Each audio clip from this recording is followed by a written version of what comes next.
Hey YouTube, you have Leonard here, bringing you guys and gals at long last, Kanojo Okurishimasu, Rent a Girlfriend. We are back once again.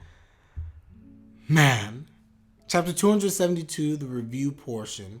So, right now everybody, we're at the point where I know I've been gone for a while. I do apologize. I've been doing all the live reactions on Twitch. Of course, link in the search box down below. You guys know the drill. So I've been doing all the live reactions. That hasn't changed. But for those on the YouTube side, you'd probably notice I wasn't doing reviews. I got to a point where honestly between the release schedules are getting weird, with sometimes coming out on like Wednesdays, which didn't work with my schedule. And then afterwards, like there wasn't much happening in some of the chapters until recently in the birthday arc. So I didn't feel the desire to really want to do any reviews for the chapters. So basically what I'm going to do, I'm back to doing the reviews for, again, this chapter going forward. In terms of the birthday arc, and we had a lot of stuff. Sumi stuff, the things with Mommy, Chizuru, the friend things, Kazuya, his insecurities, Chizuru and Sumi in their conversation. We had a lot of stuff in the birthday arc that I actually really want to cover and talk about in more detail. That'll be coming in a separate video, which I'm going to chronicle as the birthday arc. And I'm going to pretty much do like a long review talking about different parts in the chapters, the overall messaging, things that happened, things I liked, things I didn't like, things I appreciate in the arc, and how it's setting up things going forward. Anyway, without that, we're going to continue. Let's get into this chapter review, everybody. So, as well as specifically this chapter, we did have a few things going on here. And in terms of the overall structure, it really focuses on Kazuya and his disappointment, him trying to find answers, and then the Chizuru stuff at the end where she's really thinking about Kazuya. And I kind of said in the live reaction something that has annoyed me while I understand why it is happening. But we have this constant thing of basically Kazuya being down on himself. He feels as if like he's under this inspection and that he's possibly failing. He doesn't know anything. Why was Chizuru looking at me? I catch up on my shirt. And he's like, oh, well, that's dumb. And he's in this constant back and forth.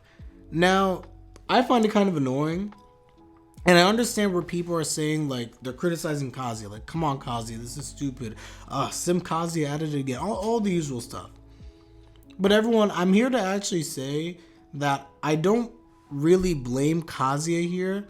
I wouldn't be as I won't say that. I wouldn't be as crazed about it as Kazuya is right now.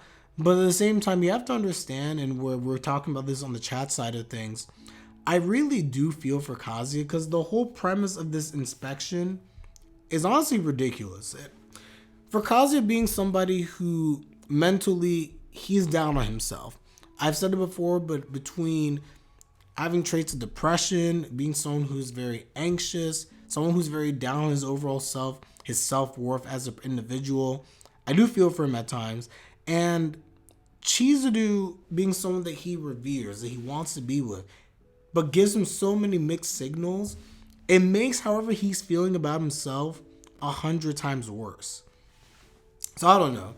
I think that Chizuru has really grown throughout this whole entire cohabitation arc. There was a point in time where literally before this arc, I liked Chizuru to start the series. I started kind of like dislike her. That was kind of neutral. I started to like her again, dislike her. For a good while, I've disliked Chizuru for a good while in the recent parts of the story. Really disliked it. But then afterwards, as time went on, and then afterwards we see that she's making the efforts. She's starting to assess her feelings. This is all good for Chizuru's development. I like her for that. She's been more mature. But the things that Chizuru still does that's wrong, it all centers back to this whole inspection. The fact that when Kazuya's around, she doesn't want to reveal her hand, reveal her feelings, and she walls herself off, so to speak. She doesn't want to show any emotion necessarily. And then every now and then it slips out, and then Kazuya's like, oh, well, maybe.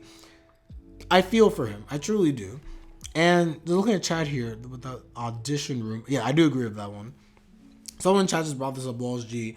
Kazuya at some point in the chapter, if you look when he's inside of the DVD room, he's somewhere in Ikebukuro in a private room watching DVDs and doing his stuff.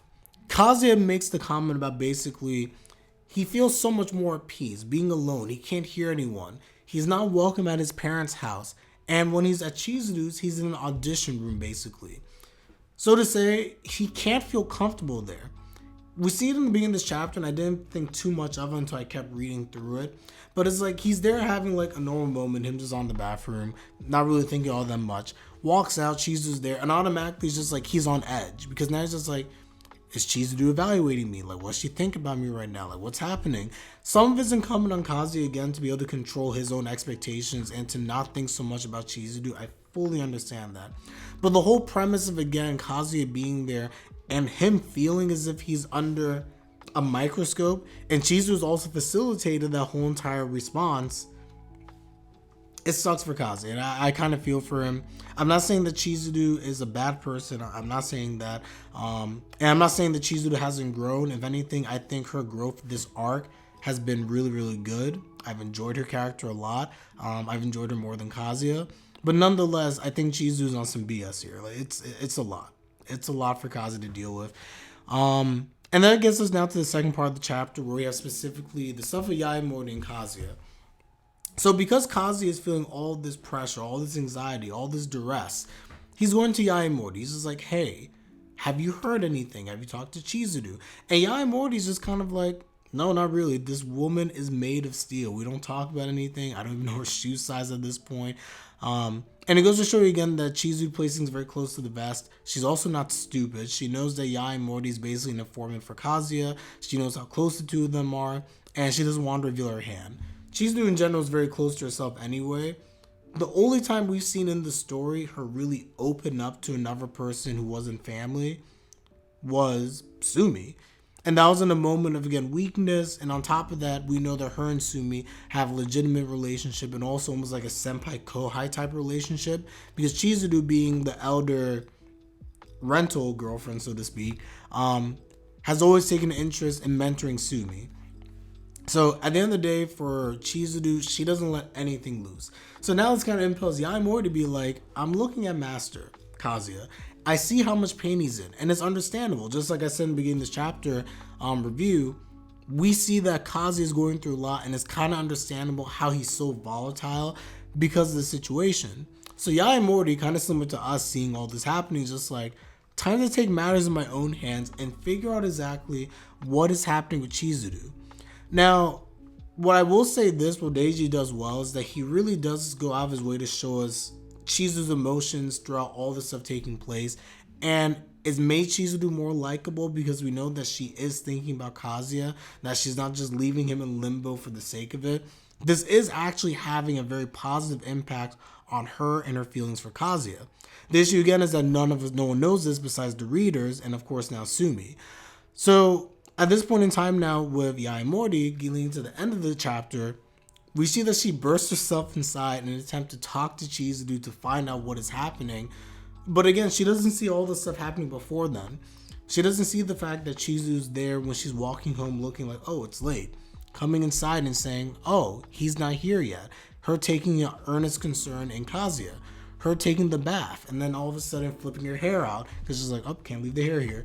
But then all of a sudden picking up Kazuya's strand of hair and thinking about him, missing him, wondering if he's coming back yet.